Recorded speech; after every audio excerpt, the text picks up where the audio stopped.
May gam-gam. Gam-gam. Gam-gam ng tubig. Ang init eh.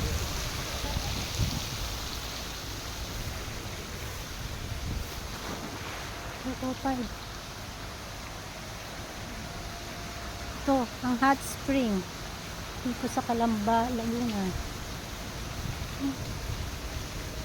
Ganda ng paligid oh. Airport.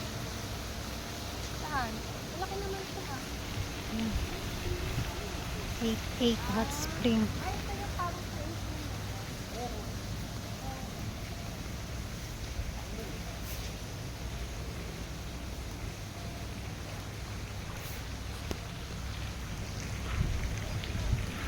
Ito yung puno.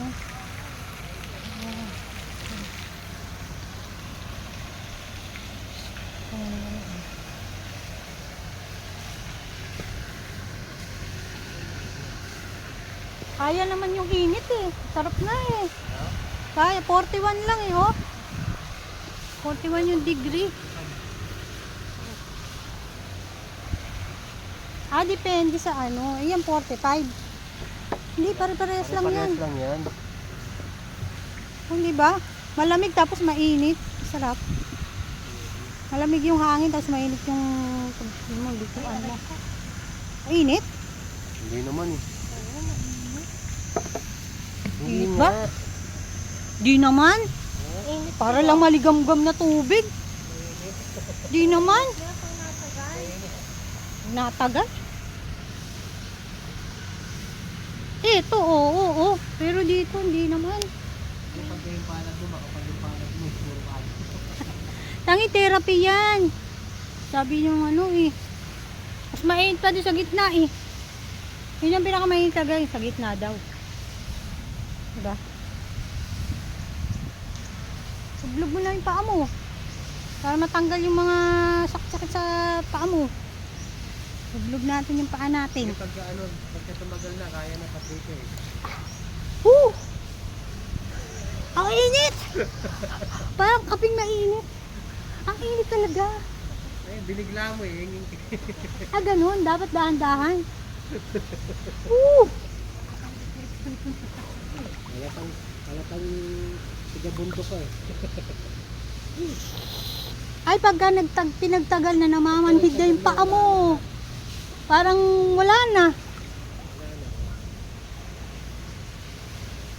Yun lang, pag ginalaw-galaw mo, nararamdaman mo din yung init.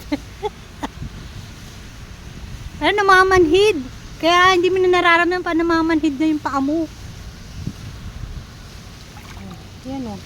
Dito kami sa hot spring, sa ano ba to? Octagon pool. Ang init. 41 degree.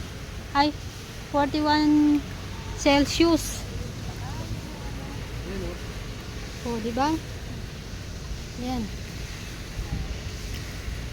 Ano, pagka tumagal na, wala na. Oh. Ayan. Dito kami.